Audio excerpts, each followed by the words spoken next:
Hello, and welcome to Top Deck. Today we are going to get into the monthly meta breakdown and look at the top 5 most popular decks in Standard, Pioneer, Pauper, and Modern. Timestamps for each format will be in the video's description. But before we start things off with Standard, I need to explain the Stone Brain picks.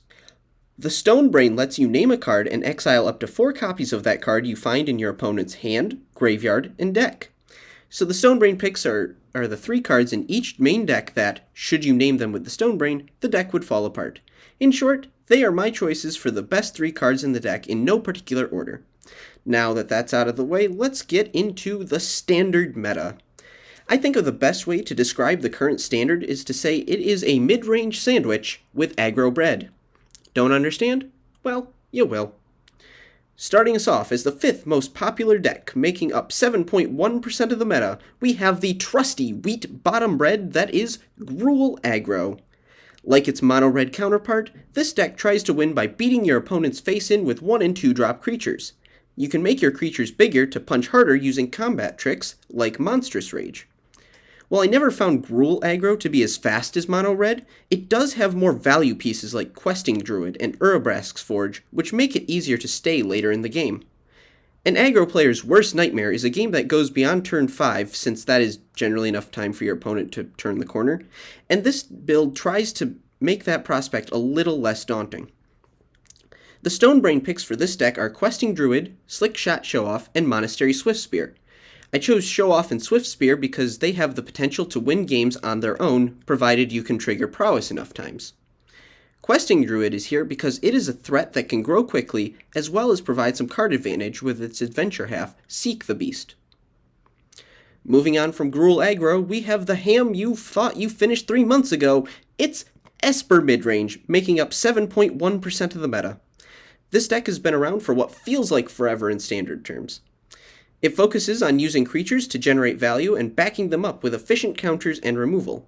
However, I sincerely doubt this deck will survive rotation since Rafine and Denick are scheduled to rotate out of Standard in August. Additionally, there are already 2-color midrange decks in the format that operate in the same space as Esper midrange, and I don't see No More Lies as a good enough reason to keep this deck 3-colored. Like last time, the Stone Brain picks for this deck are Rafine, Scheming Seer, since it lets you draw so many cards off its Connive ability, Fairy Mastermind, because it helps you draw lots of cards, and Virtue of Loyalty. Virtue does not draw you cards, but it is a strong card that provides you with a creature in the early game and pump for your entire team in the late game. Checking in at number 3, making up 14.3% of the meta, we have the slice of lettuce you add to your sandwich to convince yourself you are eating healthy, Dimir Midrange. Like its Esper cousin, this deck tries to outvalue the opponent by playing strictly better cards. However, the deck is much more focused on creatures and less so on enchantments. The deck also has the ability to play more on your opponent's turns with flash threats like Urtai, Tishana's Tidebinder, and Fairy Mastermind. The Stone Brain picks are Mastermind, since it embodies everything the deck wants to do, Sheoldred, since it can win the game sitting still, and Caustic Bronco. When you attack with it, Bronco has the Dark Confidant ability of drawing you a card in exchange for life equal to that card's mana value. However, if you saddle it, Bronco causes your opponent to lose the life instead. It's a card I see in a lot of different mid-range decks, so I figured I should note it as a strong card here for that reason. Moving on to the sharp cheddar cheese of our sandwich, we have Orzhov Midrange, making up 18.6% of the meta. There's not much to say about this deck's gameplay after the last 2 midrange decks, but here we are. The only thing I want to note about this is that this version moves away from the creature-based value and replaces it instead with Planeswalker value. Liliana is the classic midrange walker, forcing discards and sacrifices. Sorin is another Dark Confidant style draw engine, and the Wandering Emperor is a combat trick that is also used as a win con in control builds in several formats. Emperor will be rotating out of Standard in August, and Standard players everywhere will definitely throw a party when that happens. The Stone Brain picks are the Wandering Emperor, Caustic Bronco, and Virtue of Loyalty for reasons already discussed. And now, moving on to the top spot, making up 27.1% of the Standard meta, we have the extremely hit-or-miss top slice of white bread that is Mono-Red Aggro. The game plan is simple. Red deck go burr, red deck say burn, red deck win game. You play small aggressive creatures that poke your opponent before finishing them off with direct damage. This deck has been around forever, and it will continue to exist forever as one of the game's most classic archetypes ever created since the game's inception. When cards in this deck get rotated out, there will always be 1 or 2 drop creatures that will be good enough to take their place.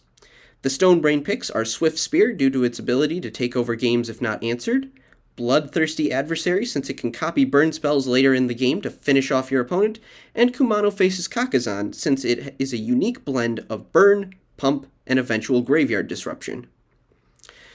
So here are my quick thoughts on Standard. Standard seems to have entered mid-range purgatory over the past month and is itching for a rotation. The card pool is as big as it can be, and rotation will clean out many significant pieces to refresh the format. I cannot wait to see what happens. Alright, so let's now talk about my favorite format, Pioneer. Starting us off with the 5th most popular deck in Pioneer at 7.5% of the meta, we have Niv to Light. On Arena, this is 5-color Niv, as Wizards has still failed to bring Bring to Light to Explorer. Bring to Light allows you to search your deck for an instant, sorcery, or creature card with mana value equal to or less than the number of colors of mana used to cast Bring to Light, and cast it for free. This means you can cast almost any card in your deck off Bring to Light. You can get maximum value off the card by hitting a Niv Mizzet Reborn to restock your hand with 2 colored cards, or by finding Valki, God of Lies, and casting its backside, Tibalt, Cosmic Imposter. Tibalt is a super powerful planeswalker that normally costs 7 mana and lets you exile your opponent's stuff to play it yourself. This deck also adds in a bunch of value pieces like Omnath and Fable of the Mirror Breaker to make a pretty resilient deck. This deck often runs Yorion as a companion, so the deck fills itself out with a wide variety of spells. For the Stonebrain picks, I went with Niv Reborn, Bring to Light, and Fable of the Mirror Breaker just like last time. Niv and Light are the reason Niv to Light exists, go figure, and Fable is probably the best red card in the format, giving you a minimum of 2 bodies and some card selection. Moving on to the number 4 deck in Pioneer, making up 7.5% of the meta, we have Amalia combo, also known as my least favorite deck on the face of the earth. The deck's singular goal is to put Amalia Benavides Aguirre and Wildgrowth Walker into play at the same time before either gaining life or exploring. Whenever you gain life, Amalia explores. When Amalia explores, Wildgrowth Walker gains you life. This creates a loop that only ends when Amalia blows up the board when she hits exactly 20 power. You then attack your opponent with a very large Vampire Scout. Why do I hate this deck? Well, it doesn't require too much setup at all to pull off the game-winning combo. Additionally, it can go off at instant speed using Chord of Calling, which tutors a creature from your deck to the battlefield. It feels like you have to have interaction up at every moment, even after you break up the combo once or twice, and that's kind of a feel-bad. Furthermore, Amalia only stops the loop when she reaches exactly 20 power, so you can boost your opponent's Amalia's power by a single point and force the game to be a draw. There are plenty of reasons to not like this deck. The Stonebrain picks are Amalia, Wildgrowth Walker, and Chord of Calling for obvious reasons. Moving on to the number 3 spot on this list, and the only deck that was not on it last month, we have Nykthos Ramp. Most of the time, this deck is a mono-green stompy deck that uses Nykthos to generate mana equal to your devotion to green and just snowball into larger and more numerous green threats. However, more decks have been using Leyline of the Guild Pact as a way to splash for white and up the devotion count for free. If you didn't know, Leyline makes all of your lands all basic land types and, if it is in your opening hand, you can begin the game with it on the battlefield. While Leyline is the cool new kid in school, the true backbone of the deck is the 8 copies of Llanowar Elves and Elvish Mystics, 1-mana dorks that tap for green. If your opponent ever begins the game with turn 1 Forest, Llanowar Elf Go, always kill the elf. Make Santa sad and kill the elf before it gets the deck snowballing. The rest of the deck consists of green threats with high devotion to green, as well as Storm the Festival. Storm the Festival is a sorcery that lets you look at the top 5 cards of your library and put 2 cards from among them with mana value 5 or less directly onto the battlefield. It can also be flashed back from the graveyard for 10 mana. This card can easily turn the tide of a game and is therefore one of the Stonebrain picks alongside Nykthos and Leyline. We have already discussed my least favorite deck in the format, so I suppose it's fitting that we talk about my favorite deck as well. Here it is, as the number 2 deck in the meta, making up 14.4% of it. It's the spell-slinging deck that loves to give your opponent the bird. It's Izzet Phoenix. I love this deck and its play patterns. It fits my style of Magic to a T. So what does this deck do exactly? Well, it wants to put a lot of cards in the graveyard early, including hopefully some Arclight Phoenixes. Arclight Phoenix has the unique ability that if you play 3 instants and sorceries on your turn, it comes back from the grave to your battlefield as a hasty flying 3/2. 2 or 3 of these can act as a pretty decent clock that you can easily bring back over and over again provided you have the cantrips. The rest of the deck is mostly draw spells and cheap burn spells to keep your hand stocked and your opponent's board clear. The top end of the deck has Treasure Cruise and Temporal Trespass, which allow you to delve away cards in your graveyard to either draw 3 cards or take an extra turn. Treasure Cruise in particular helps the deck have staying power later in the game. However, like Phoenix, it is easily bested by Graveyard Hate. It is a powerful card easily worth a Stonebrain pick alongside Phoenix. The third pick is Picklock Prankster, which is played mostly for the ability to mill you early in the game with its adventure half, the instant known as Free the Fae. The card helps the deck go, and I think it is a big reason the deck is a popular option in the format. And now, the most popular deck in Pioneer, accounting for 14.6% of the meta, it's Rakdos Vampires. Alongside Izzet Phoenix, this deck has been either the most or second most popular deck to be played for several months now. The central core of the deck revolves around Sorin, Imperious Bloodlord, a planeswalker that would be considered mid at best had they not printed Vein Ripper. Sorin starts with 4 loyalty, which is convenient when its -3 ability allows you to put a vampire from your hand into play. The card you hope to play is Vein Ripper, a 6/5 flyer with ward, sacrifice a creature. It also happens to have the clause that creatures dying lets you siphon your opponent for 2 life. Playing this particular 6-drop on turn 3 off of Sorin is extremely strong, and it is often too much for your opponent to deal with. Even if you play it later in the game, it is a must-answer threat a lot of the time. The rest of the deck includes cards like Blood Tithe Harvester and Preacher of the Schism, which are generically good vampires. The Stonebrain picks for this deck are Sorin, Vein Ripper, and Fable of the Mirrorbreaker. So where do I think Pioneer is? I think it's in a good spot, although I am excited to see what Bloomburrow brings in August.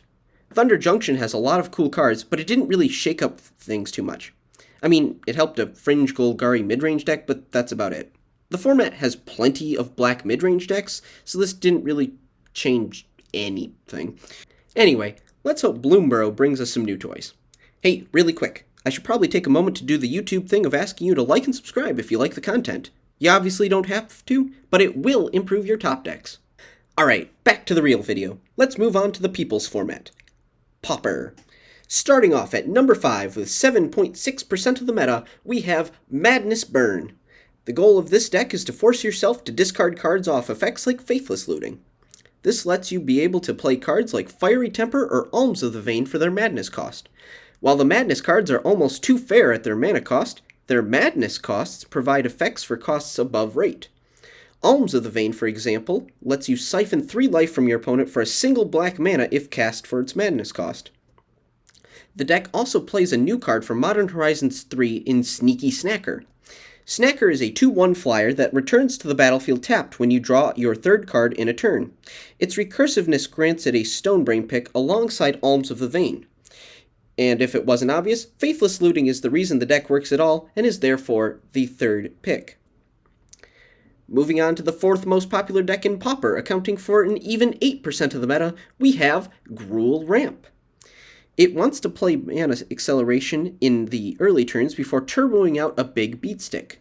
The biggest stick in the bundle is Annoyed Altasaur, a 7-mana 6/5 with Reach, Trample, and Cascade.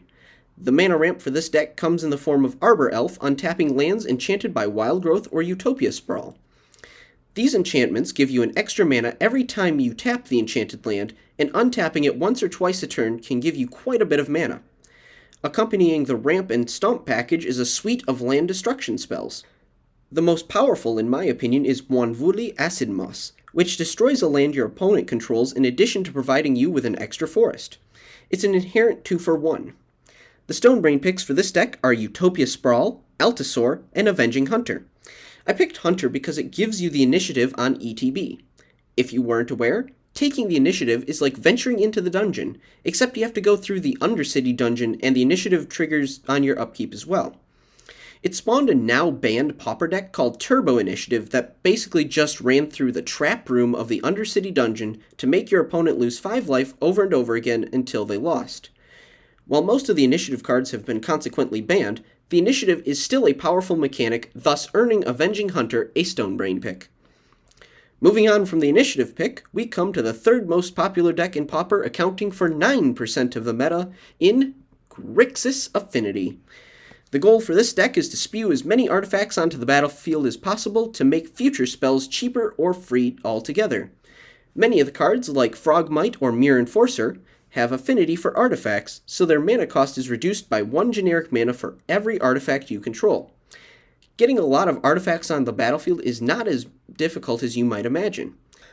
All of the lands in this deck are also artifacts, so they also cheapen the affinity cards. Meanwhile, other cards like Blood Fountain and Deadly Dispute make artifact tokens as part of their other effects. This deck gets permanents on the board quickly, and doesn't mind getting rid of them since cards like Ichor Wellspring draw a card when they leave the battlefield. As I said previously, Grixis Affinity is basically synergy.deck, and it is a very powerful option for constructed play. The Stonebrain picks for this deck are Mirror Enforcer, Thoughtcast, and Deadly Dispute. Thoughtcast allows you to draw 2 cards for 1 mana if you control 4 or more artifacts, which you will most of the time. Mirror Enforcer is a 4/4 that you have the chance of casting for free. Deadly Dispute forces you to sacrifice an easily sacrificed artifact, but you get 2 cards and get to make a treasure, thus replacing the artifact you just sacrificed. Moving on from Affinity to the number 2 spot, we have Caw Gates, accounting for 10.1% of the meta. I think of Caw Gates as a white weenie aggro strategy with blue backup spells. It wants to hit you with elusive threats like Squadron Hawk while holding on to the lead with lifelink creatures and counterspells. It's a straightforward deck and a healthy addition to the meta, especially when compared to Affinity. If you think otherwise, let me know in the comments below. I would love to hear it. My Stonebrain picks for this deck are Squadron Hawk, Guardian of the Guild Pact, and Counterspell.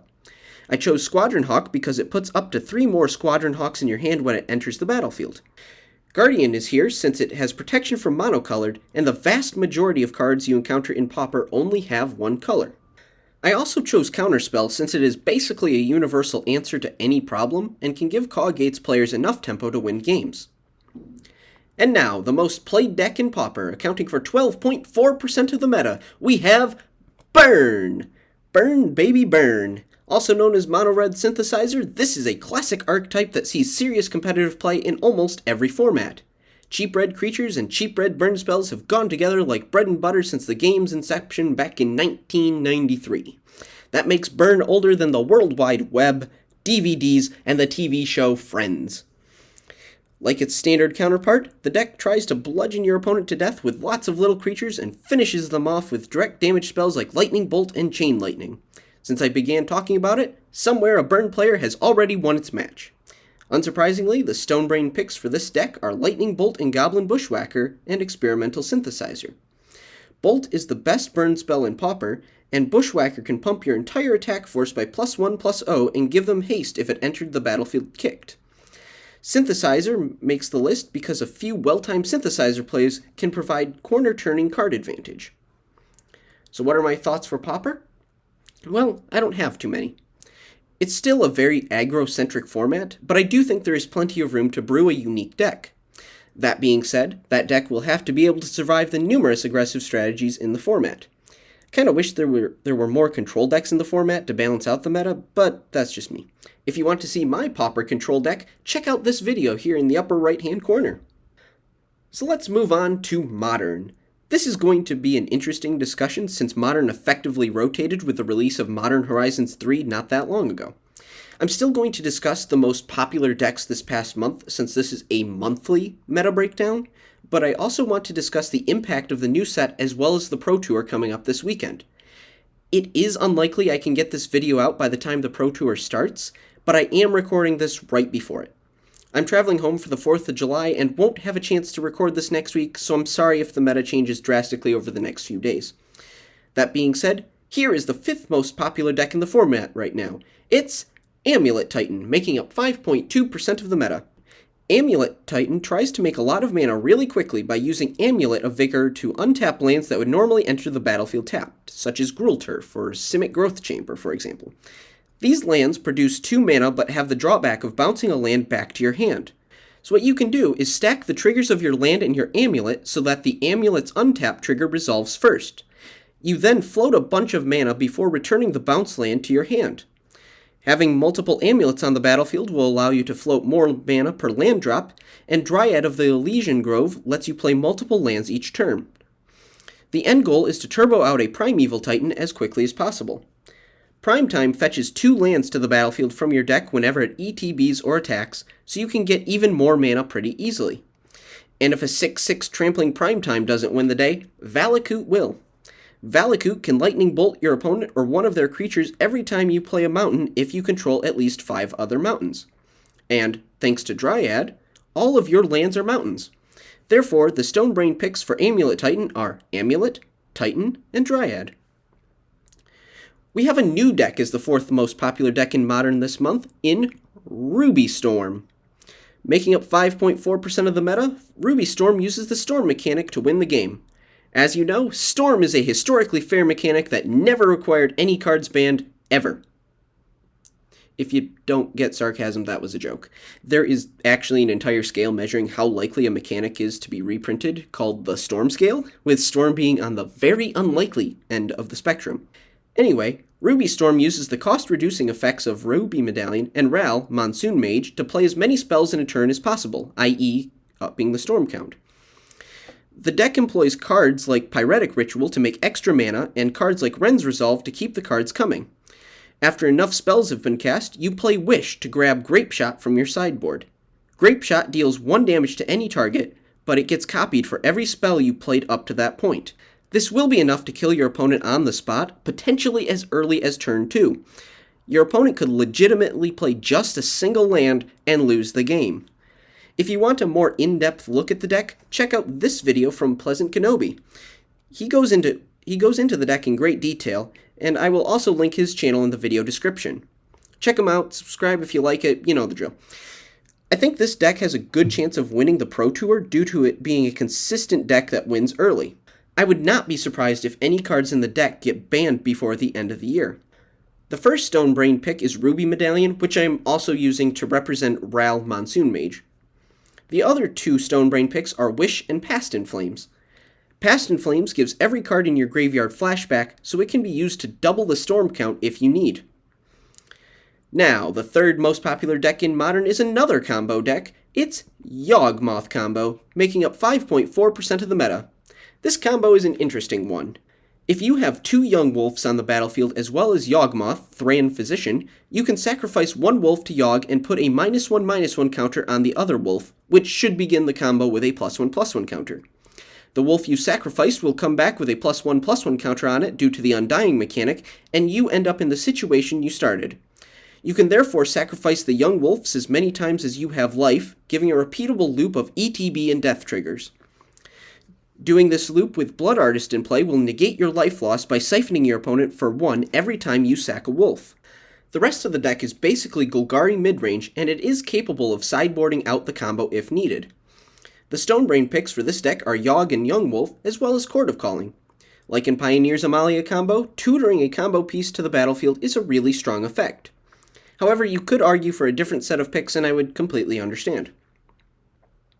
Coming in as the 2nd most popular deck in Modern, making up 7.4% of the meta, it's Living End. This deck is one of my favorites in the format. You cycle a bunch of creatures like Striped Riverwinder to the graveyard before playing Shardless Agent or Ardent Plea.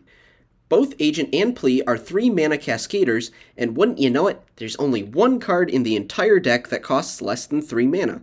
It's Living End. The paraphrased version of Living End says creatures on the battlefield go to the graveyard, and any creatures in the grave go to the battlefield. Suddenly you go from an empty board to having lethal on the table. And that is a good showing of why Cascade sits next to Storm on the Storm scale. Therefore, the Stonebrain picks are Living End, Agent, and Plea. And now, the final deck of Modern, with probably its final month at the top. It's Recto Scam with 8% of the meta. This deck is a mid-range deck with the ideal start of evoking the creature equivalent of Thoughtseize, Grief, to take a card from your opponent, then playing Not Dead After All to resurrect the Grief and take another card from your opponent's hand, and leaving you with a 4/3 menace creature. That's just turn 1. Afterwards, if your opponent doesn't scoop, the deck tries to trade resources 1-to-1 as much as possible with the assumption that your top decks are better than your opponent's. The Stonebrain picks for this deck are Grief and Fable of the Mirror Breaker for previously stated reasons, as well as Ragavan due to the sheer value you can generate off of it. So, discussion time. This is the Modern top 10 decks this past month. It ain't staying this way. How do I know? Well, this is the top 10 of the last 2 weeks. There is a lot of difference between these two images. Only one of the top 5 stayed the same. When I said Modern rotated, I wasn't entirely joking. Additionally, here are the numbers for the Pro Tour that starts soon. My takeaway from this is that Modern is in a fresh new place, which is exciting for a lot of players. However, considering that Ruby Storm has turn 2 kill speed and Nadu decks are also incredibly powerful, this could be the year of combo summer. If you want to know why Nadu is strong, here's another video from Pleasant Kenobi. Anyway, I am both excited for an entirely new meta and nervous that there will need to be some emergency bannings coming soon. But I suppose that depends on the results of the Pro Tour and other big tournaments coming up. We'll just have to wait and see. Alright, that's all from me today. If you like the content, then like and subscribe. Hope you have a great day, everyone. See you around.